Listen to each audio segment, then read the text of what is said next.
रुको, अगर तुम समझते हो कि ब्लैक एडम सिर्फ सुपरमैन जैसा पावरफुल है तो तुम बहुत बड़ी चीज मिस कर रहे हो, क्योंकि ब्लैक एडम की असली ताकत उसकी स्ट्रेंथ नहीं बल्कि उसकी एंशिएंट मैजिक पावर्स है। ब्लैक एडम को उसकी पावर्स किसी टेक्नोलॉजी से नहीं मिली बल्कि पुराने इजिप्शियन विजर्ड्स के पावरफुल मैजिक से मिली थी।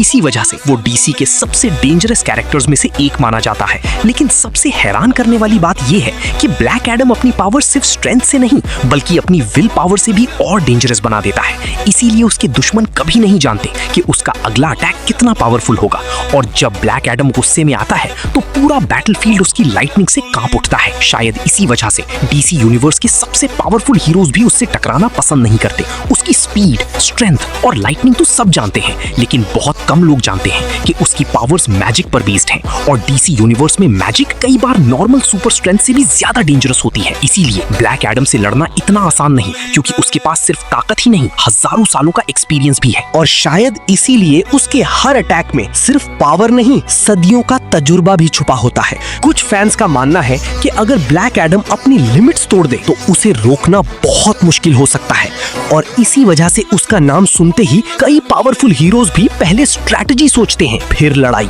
वो सिर्फ दुश्मन को हराना नहीं चाहता बल्कि उसे दोबारा उठने का मौका भी नहीं देना चाहता।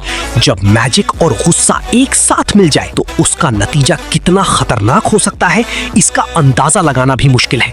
और शायद इसीलिए ब्लैक एडम को डीसी के सबसे अनप्रिडिक्टेबल कैरेक्टर्स में से एक माना जाता है। सोचो, अगर ब्लैक एडम अपनी पूरी मैजिक पावर को बिना किसी रोक टोक के यूज करे तो क्या जस्टिस लीग भी उसे रोक पाएगी, या फिर पूरी दुनिया उसकी ताकत के सामने झुक जाएगी? और अगर ब्लैक एडम और सुपरमैन कभी फुल पावर के साथ आमने सामने आ गए तो तुम्हारे ख्याल में जीत किसकी होगी? इसीलिए ब्लैक एडम को अंडर एस्टिमेट करना सबसे बड़ी गलती हो सकती है। उसकी ताकत सिर्फ उसके मसल्स में नहीं बल्कि उस एंशिएंट मैजिक में है, जिसने उसे डीसी के सबसे खतरनाक कैरेक्टर्स में शामिल कर दिया। तुम्हारे हिसाब से ब्लैक एडम या सुपरमैन ज्यादा पावरफुल कौन है? कमेंट में अपनी ओपिनियन जरूर बताओ। और अगर तुम ऐसे DC secrets, hidden super hero facts और फैन थ्योरीज मिस नहीं करना चाहते तो अभी सब्सक्राइब करो। मिलते हैं अगली वीडियो में।